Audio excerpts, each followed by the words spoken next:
vamos a aceptar, aceptar la grabación que se está presentando ahí en nuestras computadoras. Tenemos el día de hoy nuestra última clase. Antes de hacerlo, oremos a nuestro Dios. Dios de amor, leemos las historias de los patriarcas, nuestros ancestros espirituales, y vemos sus pecados y sus debilidades muy claramente. Nosotros también somos seres pecaminosos y débiles, pero en tu gracia no los rechazaste y tampoco nos rechazas a nosotros. De verdad eres un Dios de amor. Que el mundo vea tu amor en nosotros. Amén. Muy bien. Hemos visto estas historias, pero recuerden que todas estas historias tienen un eje. Todas estas historias señalan hacia la promesa. En el principio, Dios creó los cielos y la tierra y todo lo hizo por medio de su palabra. Nos va a decir el Evangelio de Juan que esa palabra que estaba actuando es Jesucristo, que es la palabra encarnada. Lo dice el Evangelio según San Juan, capítulo número 1. Después se habla de la creación del hombre y de la mujer, una institución realizada por Dios. No son los seres humanos quien toman la iniciativa, sino Dios quien viene, crea a Adán y de su costilla le da su pareja, ¿sí? Es algo que viene de Dios. El matrimonio no es una invención humana, es algo que procede de Dios y por eso Jesucristo decía que Dios unió hombre y mujer. ¿Ah? Vimos cómo Romanos explica que los seres humanos en nuestro pecado Dios nos mandó a multiplicarnos, pero los seres humanos se comenzaron a juntar hombres con hombres, mujeres con mujeres, olvidaron el uso natural y todo ese tipo de cosas.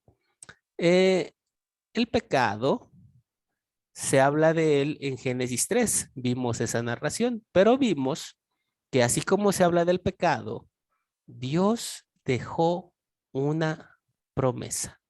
Y esa promesa era que la descendencia de la mujer heriría a la serpiente en la cabeza, hablando de la promesa de redención.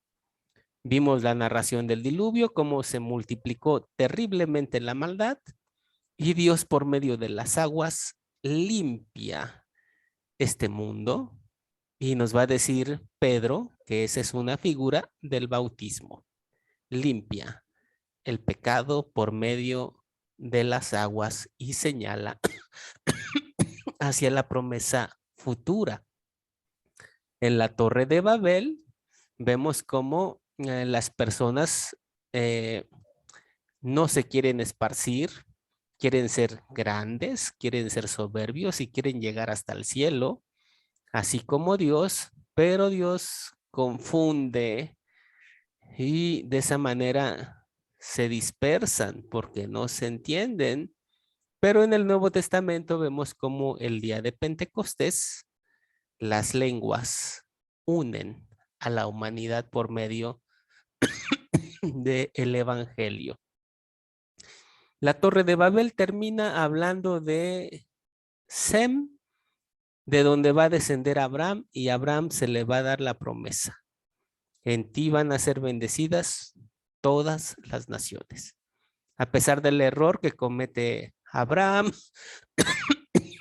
de decir que Sara es su hermana, y a pesar de todo lo que va pasando, la promesa de Dios se mantiene, ¿sí? Porque la promesa de Dios no se sustenta en los errores humanos. Por esa razón, en la Biblia todo mundo va a fallar, pero la promesa de Dios sobre la redención va a continuar vigente. David falla, los reyes fallan, Saúl falla, todos fallan, pero la promesa de Dios sigue adelante. Este pasaje que se llama Dios prueba a Abraham, en realidad el título más adecuado es Dios confirma el pacto con Abraham, o Dios confirma la promesa con Abraham, y la razón por la que Dios lo hace es después de la prueba que hay, o después de que Abraham está dispuesto a ofrecer lo único que tiene, sabiendo que Dios lo puede resucitar y regresárselo.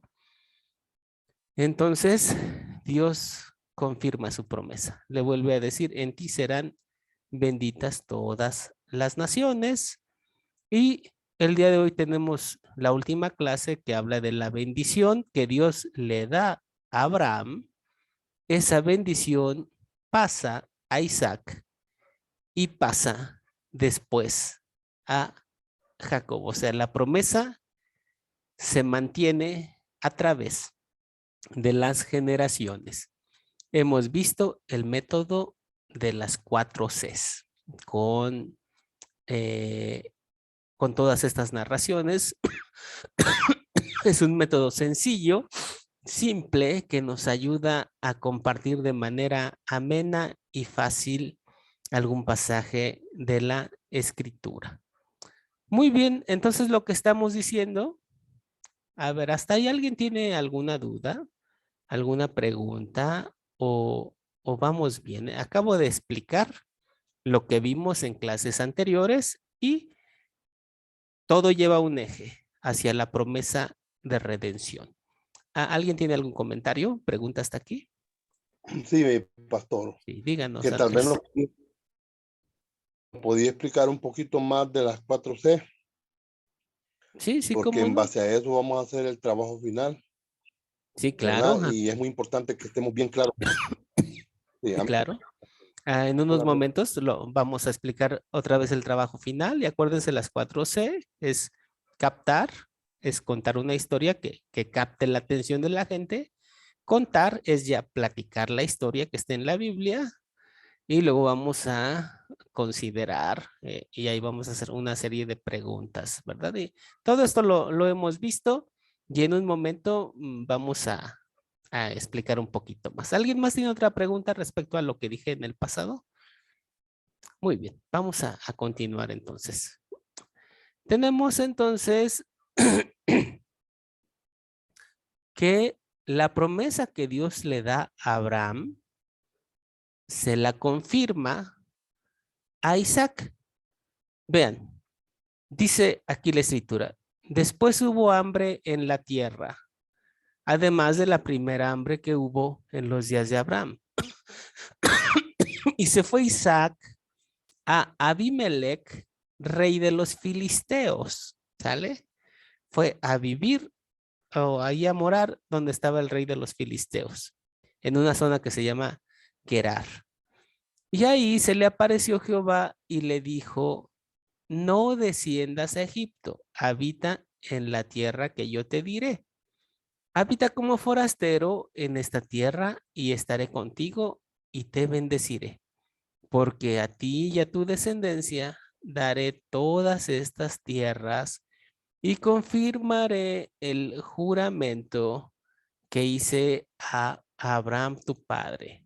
Ahí está. Confirmaré el juramento. ¿Sale? Entonces, sigue habiendo una línea. La promesa de Abraham o hecha a Abraham va a continuar en Isaac. Ahí viene la línea de redención que hice a Abraham tu padre. Multiplicaré tu descendencia como las estrellas del cielo y te daré y daré a tu descendencia todas estas tierras, y dice, y todas las naciones de la tierra serán benditas en tu qué, en tu simiente. Lo mismo que se le dijo a Abraham, ahora se le confirma a Isaac. Ahí está, ¿sale? Como viene la misma línea, la misma promesa de la redención. Ahora, esta promesa que se le hizo a Abraham y se le hizo a Isaac, su esposa tiene gemelos que desde que están en el vientre ya se están peleando, porque para la Sagrada Escritura desde el vientre ya hay vida. Desde el vientre ya el ser humano es pecador. Desde ahí hay que orar por él. Desde que nace hay que circuncidarlo. Y ya su vida como creyente y con su relación con Dios ya está desde el vientre. Por eso a Jeremías Dios le dice que lo llamó desde el vientre de su madre. Y Pablo va a utilizar también esa expresión, que desde el vientre Dios ya lo ha llamado, ya estaba ahí en una relación con él. Bueno, la confirmación se le da a Jacob estos dos hijos que tiene la esposa de Isaac, Rebeca. Se están peleando y nosotros sabemos que van a ser dos pueblos. Esaú va a ser un pueblo llamado Edom. Jacob va a ser el pueblo de Israel. Y no sabemos ya la historia. Ahí se pelean, le roba uno la bendición al otro y se tiene que ir huyendo. De ahí, ya esa historia ya la debemos de conocer. Cuando Jacob va huyendo, Dios le confirma la promesa que le dio a Abraham y que le dio a Isaac. Yo soy Jehová, el Dios de Abraham tu padre y el Dios de Isaac. La tierra en que estás acostado te la daré a ti y a tu descendencia, y será tu descendencia como el polvo de la tierra, y te extenderás al occidente, al oriente, al norte y al sur, y todas las familias de la tierra serán benditas en ti y en tu simiente. ¿Sale? La misma línea, Abraham, Isaac, Jacob, la misma promesa, la misma línea que Dios les está dando. Ahora, cuando Jacob va a morir, manda llamar a sus hijos y pasa lo que va a suceder con ellos. Y en cierto sentido, lo que viene, le dice a Rubén lo siguiente: Rubén, tú eres mi primogénito, mi fortaleza y el principio de mi vigor, principal en dignidad, principal en poder, impetuoso como las aguas, no serás el principal. Se acostumbraba que el primogénito entonces era el principal entre sus hermanos, pero ¿qué fue lo que hizo Rubén? Rubén fue y durmió con una de las mujeres de Jacob. Y por esa inmoralidad sexual, Rubén no va a ser la tribu principal. De hecho, en la historia de Israel, esta tribu va a ser una tribu sumamente insignificante. La tribu principal, las dos tribus principales, una va a ser la tribu de Judá y otra va a ser la tribu de Efraín. Esas dos van a ser las dos tribus principales ya en los tiempos de los reyes, pero la tribu de Rubén no, va a ser una tribu insignificante porque así lo profetiza Jacob. No serás el principal por cuanto subiste al lecho de tu padre. No, otra vez por jugar esa weá. Entonces te envileciste, dice. Y por eso la tribu de Rubén no es la tribu principal, ¿sale? Por ahí escucho el micrófono, si me hacen el favor de apagarlo para que podamos tener nuestra clase bien. Sí, a ver. Ya está apagado el micrófono. Es que a veces por error se encienden, pero ahí está. Entonces, Rubén, aunque es el primogénito, no va a ser la tribu principal por esta vileza que cometió. Luego a Simeón y Leví les dice lo siguiente: Simeón y Leví son hermanos, armas de iniquidad, sus armas. ¿Por qué les dice esto? Porque un hombre llamado Siquem violó a su hermana llamada Dina Y Jacob había hecho un pacto con los habitantes de Siquem, y estos dos tipos eran sumamente agresivos y en la noche fueron y empezaron a matar a todos después de que se habían circuncidado y tenían el dolor más fuerte por la circuncisión. Agarraron sus armas y fueron y comenzaron a matar a la gente. Por eso dice aquí, armas de iniquidad, en su consejo no entre mi alma, ni mi espíritu se junte en su compañía, porque en su furor mataron hombres y en su temeridad desjarretaron toros. Maldito su furor que fue fiero, ¿sí? Porque ya Jacob había hecho un pacto y estos tipos que van y que lo rompen, que comienzan a asesinar a la gente, y por eso Jacob antes de morir les dice todo esto. Dice, yo los apartaré en Jacob y los esparciré en Israel. Por esa razón la tribu de Leví no tuvo tierra. Los levitas estaban esparcidos en todo Israel, sirviendo en el ministerio, pero no tenían una tierra. Si vemos un mapa, no vamos a ver una tierra de la tribu de Leví. Va a haber una que otra, va a haber ciudades para los levitas, pero no hay una tierra de la tribu de Leví, porque los levitas fueron esparcidos por todo Israel, como lo dijo su papá, ¿verdad? Como lo dijo Jacob poco antes de morir. Y así va diciéndole a cada tribu lo que va a suceder con ellos, ¿sí? Lo que va a pasar.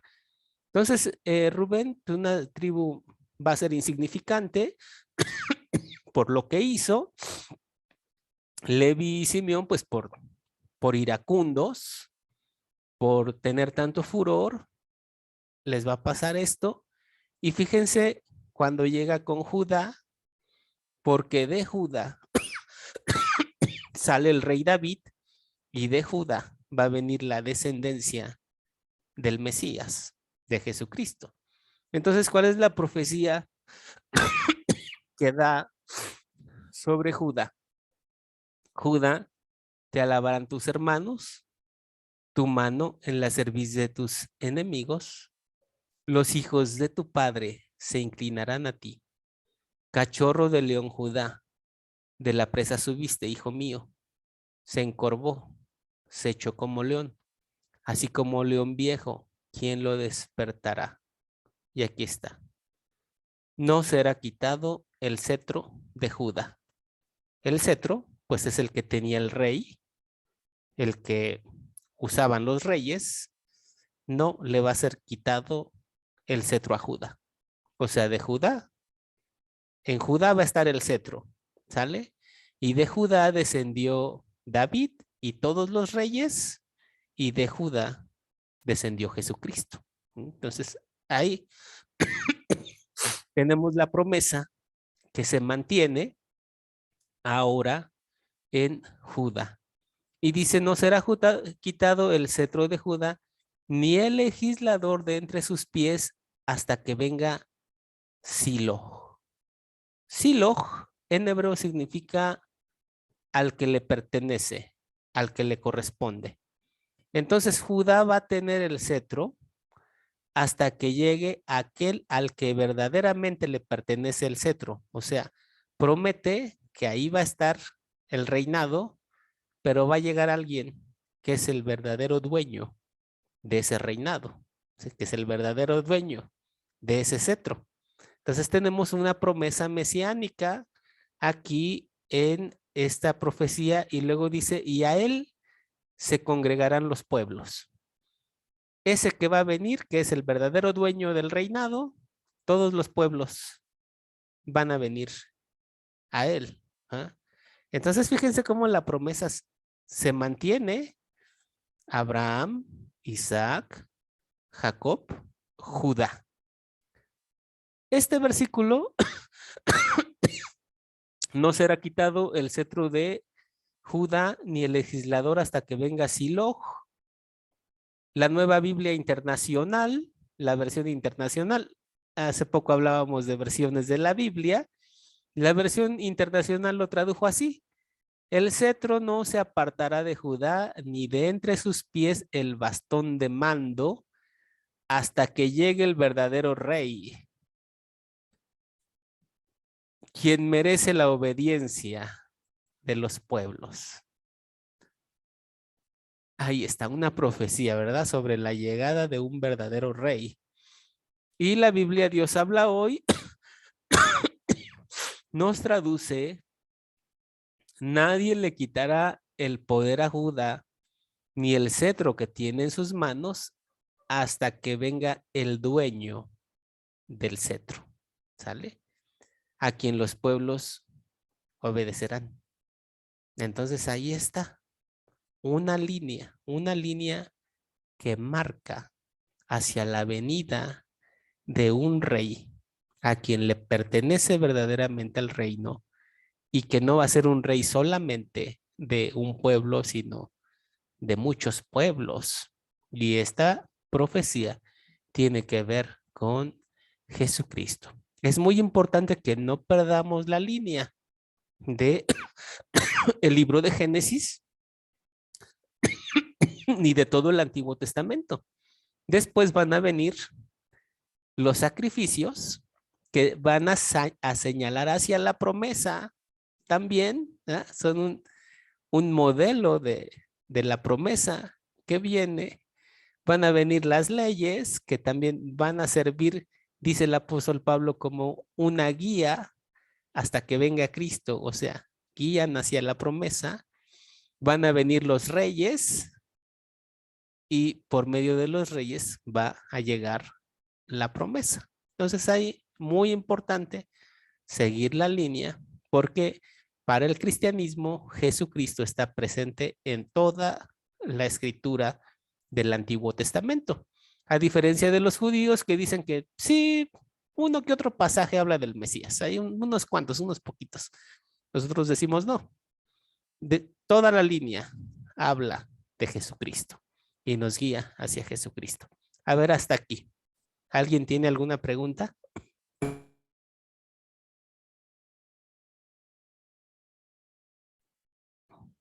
¿Alguna pregunta, algún comentario, algo que no haya quedado claro? Todo claro. Muy bien, qué gusto me da que, que todo esté tan claro, ¿verdad? Vamos a continuar adelante entonces. Aquí hay un tema que desde luego que decíamos hace 8 días, por eso lo señalábamos, por este tema que viene hoy, que está por encima de la razón, pero Dios nos da a conocer algunos elementos. Miren, una de las cosas que debemos de tener cuando estudiamos la Biblia, sobre todo cuando la estudiamos en los idiomas originales, así como se escribieron en los textos originales, a veces la Biblia no responde a muchas cosas, simplemente nos va diciendo, pero no nos dice el cómo, nos dice lo que Dios va a hacer, pero no se detiene a darnos explicaciones sobre cómo son las cosas. Y a nosotros nos encantarían las explicaciones. Quisiéramos que Dios nos dijera cómo es el tema de la elección, cómo es el tema de la predestinación, cómo es todo ese tipo de cosas, pero están por encima de nuestra mente. Entonces solamente hay que tomar lo que Dios nos revela de ese tema, porque a veces podemos irnos más allá a elaborar teorías y posturas, y eso es lo que han hecho muchos teólogos. Muchos teólogos han elaborado teorías y han dicho, bueno, es que la elección estuvo más o menos así. En la eternidad el Padre se reunió con el Hijo y con el Espíritu Santo, y el Espíritu Santo le dijo al Hijo y el Hijo al Espíritu Santo. Eso es hasta una irreverencia, andar haciendo esas cosas, porque eso está por encima de nuestra mente. Entonces, nada más lo que la Escritura nos diga sobre el tema, y lo demás ya escapa a nuestro razonamiento, y nos quedamos con lo que la palabra de Dios nos vaya diciendo de cualquier tema, ¿va? Porque Dios nos va a decir siempre lo necesario, lo que nosotros tenemos que saber, pero no tenemos que especular más allá ¿Por qué eligió Dios a Jacob para que fuera heredero y no a Esaú? Bueno, simplemente Romanos, aunque esa pregunta es una pregunta bastante profunda en realidad, Romanos nos va a decir lo siguiente. También sucedió cuando Rebeca concibió de un solo hombre, de nuestro antepasado Isaac, aunque sus hijos, fíjense, aunque sus hijos todavía no habían nacido, ni habían hecho algo bueno o malo. O sea, ellos estaban ahí en el vientre de la mamá, dándose de golpes, peleándose, ¿va? Pero no habían nacido y nacido empezar a actuar. Dice el apóstol Pablo, y para confirmar que el propósito de Dios no está basado en las obras, sino en el que llama. Lo primero que tenemos que decir de la elección es que está basada completamente en Dios. O sea, yo no me gano la elección con mis obras, porque entonces ya sería la salvación por las obras.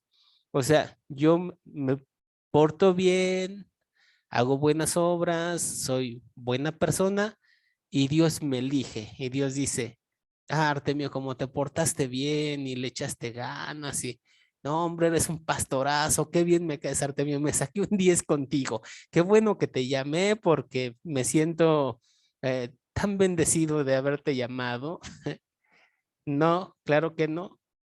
O sea, Dios no me eligió por las buenas obras que yo iba a hacer.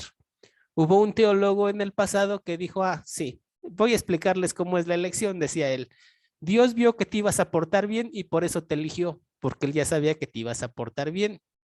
No, no, no, no, no es por nuestras obras. Eso está centrado exclusivamente en Dios. Ese misterio de la elección está centrado exclusivamente en Dios. Eso es lo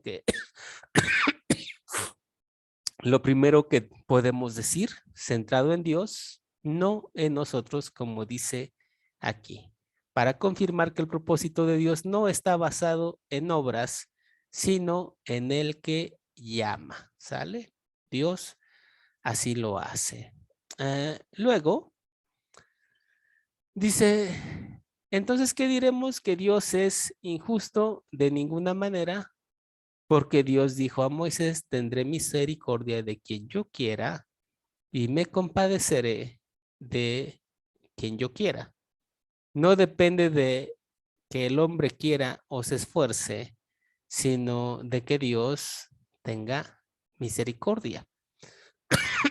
En este misterio de la elección, fíjense que está presente la misericordia de Dios. Dios elige porque Él es misericordioso. En su misericordia, Dios eligió a Abraham para que todo el mundo fuera bendecido. En su misericordia, Dios permitió que esa bendición pasara a Jacob y para que fuéramos bendecidos, pero está basado en la misericordia de Dios. Eso es algo muy importante. ¿Por qué decimos esto? Porque cuando se analizó este tema, hubo un grupo de personas que todos lo centraron en la soberanía de Dios.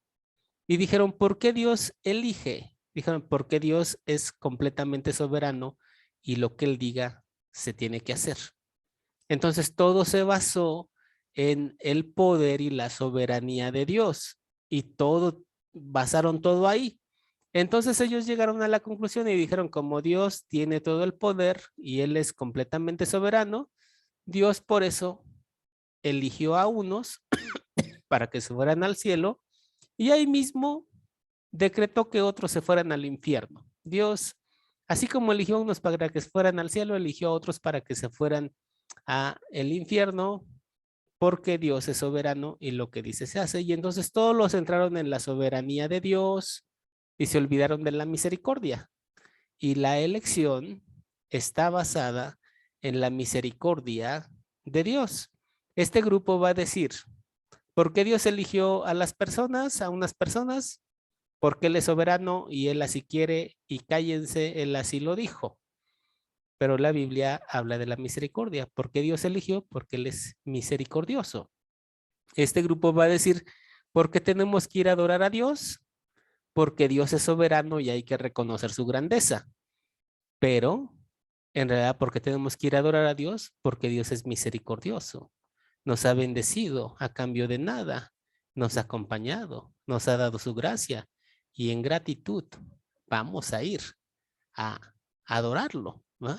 Entonces, no debemos de despojar la misericordia, porque la misericordia, el amor de Dios, están presentes en el tema de la elección. Dios elige a Abraham para bendecir a toda la humanidad. Y ahora nos explicamos por qué razón, a pesar de que Abraham se equivoca, Dios sostiene su promesa. A pesar de que hay reyes que son de lo peor, Dios sigue manteniendo su promesa, porque aquí no se trata de los reyes, se trata de la bendición que Dios va a dar a toda la humanidad. Bueno, entonces, centrada en Dios y no en nuestras obras, centrada en la misericordia de Dios, desde luego, el texto nos va a decir en Cristo, no hay elección fuera de Cristo. La elección tiene que ver con el sacrificio de Jesucristo, con el conocimiento de Cristo y la relación con Él. Por esa razón, aunque Abraham no conocía personalmente a Jesucristo, miraba hacia la promesa y todos los demás también. O sea, Jesucristo estaba presente en forma de lo que es la promesa de Dios, ¿sale? Los sacrificios que se hacían señalaban hacia Jesucristo y todo ese tipo de cosas tenían que ver con Jesucristo. Así que bueno, Dios nos ha elegido. El tema es bastante amplio, muy, muy amplio, y bueno, la elección tiene que ver con la alabanza de la gracia de Dios, la demostración de la gracia y la gratitud que hay que mostrar. El tema es muy amplio, les recomiendo este libro, lo encuentran en una página que se llama escriturayverdad.cl. CL es Chile, es una página chilena, escriturayverdad.cl. El libro se llama La Predestinación, aquí está su autor, y es un libro gratis, lo pueden descargar en este enlace, ahí les dejo el enlace, y ahí lo pueden descargar y ahí van a tener una explicación mucho más amplia sobre este tema, que Maestro, es un tema un poco amplio. Sí, adelante, hermano, por favor. Hermano Andrés. sí, le quiero hacer una pregunta. Estamos hablando en particular del linaje de Jesús y de los hombres de Dios. Pero yo la pregunta que le quiero decir no es relacionada a eso. Porque inclusive en la Biblia habla, que dice que el Señor es conocedor hasta de los cabellos que yo tengo en la cabeza. Él sabe cuántos cabellos tengo. Ajá. Y sobre la gente mala, un ejemplo, Hitler, o esos tiranos que han matado miles y miles de personas. ¿Por qué se determinó el nacimiento de ellos también si venían a hacer daño a la humanidad? Es solo una pregunta y yo ya sé lo que dijo usted, que eso es un tema muy delicado y hay que digerirlo mejor, pero le quería hacer esa pregunta. Sí, sí, desde luego. Y ante todo hay que tener en cuenta que todo ser humano es pecador. O sea, todo ser humano va directo al infierno. Y Dios, en el tema de la elección en Cristo Jesús, nos permite la bendición de ser rescatados. Hay quienes se van a entregar completamente al pecado a tal grado de llegar a acciones de ese tipo, Pero en sí no es que unos sean menos pecadores que otros, sino todos somos iguales de pecadores y la elección tiene que ver con la bendición que Dios nos permite, ¿verdad? Pero porque hay tanta gente mala, bueno, pues el mundo es pecador, ¿verdad? Y es un tema que la Biblia sostiene siempre. Muy bien, ¿alguien quiere hacer algún otro comentario, añadir algo más ahí? Les dejo ese enlace para que le echen un vistazo a ese libro que les va a ahondar mucho más en esto. Carpio, díganos, por favor. Sí, buenas noches, gracias, profesor. Entiendo que el libro lo va a explicar más ampliamente, pero tengo entendido que en el tema de la predestinación, Dios elige a la persona para salvación, pero para perdición no la elige, sino que es el hombre el que rechaza el mensaje de la palabra de Dios, y es el hombre que decide su perdición, que Dios no elige a nadie para perdición. Sí, es correcto. Así es. Muy bien, hermano. Y gracias por hacernos esa aclaración. Muy bien, buen comentario. ¿Alguien más tiene algún otro comentario? Muy bien. Gracias a Dios. Si no hay ningún comentario, vamos a continuar adelante. Aquí está nuestro proyecto final con el cual ustedes se van a graduar de este curso. Es Génesis capítulo 37. Y el tema es, como la vida de José es muy amplia, obviamente no podemos decir, ahí háblenme de la vida de José, sino que hay que delimitar, ¿verdad? Y el tema de José es vendido por sus hermanos. Ese va a ser específicamente el texto que vamos a trabajar utilizando las 4 Cs, ¿sí?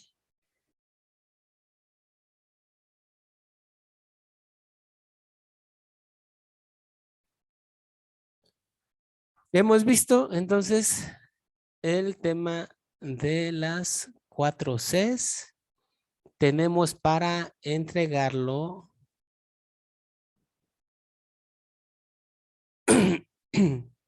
15 días después. ¿Sí? Normalmente, bueno, la diapositiva decía 8, pero yo les voy a dar 15. 15 días después, vamos a mandar una hoja en donde ya vienen, en un momento se las voy a mandar, en donde ya vienen todas las preguntas a, a considerar para llevar a cabo este proyecto. Más o menos viene así. José es vendido por sus hermanos. Primero lea la historia de Génesis. Acuérdense que la vamos a leer en varias versiones de la Biblia, ¿sale? Está la Biblia Internacional, la Dios habla hoy, Nácar Colunga, Bober Cantera, la de Straufinger, hay muchas versiones de la Biblia. Gracias a Dios, hoy en día tenemos muchas traducciones. Así que los invito a que por lo menos en 3 versiones diferentes lean esta historia. Van a ver que les va a quedar una idea mucho más amplia cuando la leen en varias versiones que cuando la leen en una sola. Se van a dar cuenta que van a entender más ampliamente el pasaje. En la primera pregunta van a contestar cómo van a iniciar a platicar esta historia captando la atención, ¿va? ¿Qué podríamos decir? Podríamos hablar de la envidia entre hermanos. Les voy a platicar una historia. Resulta que en una familia había un joven talentoso y sus hermanos no lo querían. Y con esa historia podemos captar la atención. Después, ¿cómo vas a contar la historia? Se prepara usted para contar la historia en sus propias palabras, ¿sale?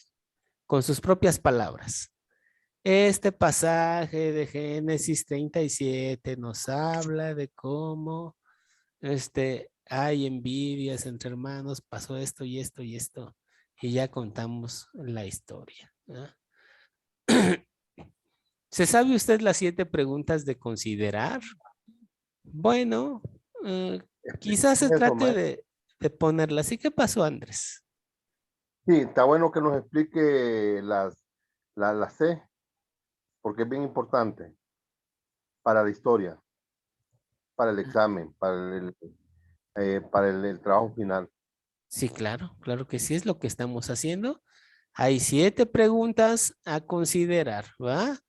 Las hemos estado viendo en la clase, pero en el documento, pues ahí van a ver quiénes son los personajes, quiénes son los objetos, cuáles fueron los sucesos, etcétera, y hay que ir llenando, ¿sí? Y por último, otras 5 respuestas para las preguntas de consolidar, que nosotros también vimos. Las preguntas de consolidar ya son enseñanzas al presente, cómo veo, dónde veo el amor de Dios en esta historia. Y eso hay que distinguirlo muy bien. Miren, en un mensaje hay que distinguir la historia y hay que distinguir la aplicación de la historia. Voy a poner un ejemplo. Decimos, Abraham le pidió a Sara que mintiera y invitó a su esposa a hacer algo que no estaba bien ni era lo correcto. Le pidió que fuera su cómplice para mentir. Ahora cuando decimos, hoy en día, a veces hacemos lo mismo. Hoy en día no falta la ocasión en que el esposo le dice a la esposa, oye, ayúdame con esto y la involucra en una mentira, ¿verdad? Bueno, una cosa es la explicación. Abraham le pidió a Sara que mintiera y otra cosa es la aplicación. Así también nos sucede a nosotros como hombres si caemos en ese error, ¿se dan cuenta? Entonces, la historia y la enseñanza de la historia. Hay que distinguir muy bien esas dos cosas. Y lo que tenemos en las 5 últimas preguntas es como que la aplicación de la historia que hemos considerado y que hemos platicado. Eso es lo que vamos a poner. Si tienen cualquier duda, por favor escríbanme. Pastor, no le entiendo a la pregunta tal. Pastor, explíqueme a qué se refiere esta pregunta. Con confianza, por favor. Me pueden escribir y yo les contesto más o menos por dónde va la cosa, pero en realidad el ejercicio es sencillo y ustedes creo que lo captaron muy bien, por lo menos en los ejercicios que hicieron aquí en clase, estuvieron bastante aceptables y creo que van a hacer un buen trabajo, hermanos. ¿Alguien tiene alguna duda sobre nuestro proyecto? Bien, si no es así, vamos a ir despidiéndonos uno por uno. ¿Hacia alguien? A ver, Lady. ¿O quién habló? Sí, pastor, buenas noches. Sí, Lady, adelante. Qué pena, el proyecto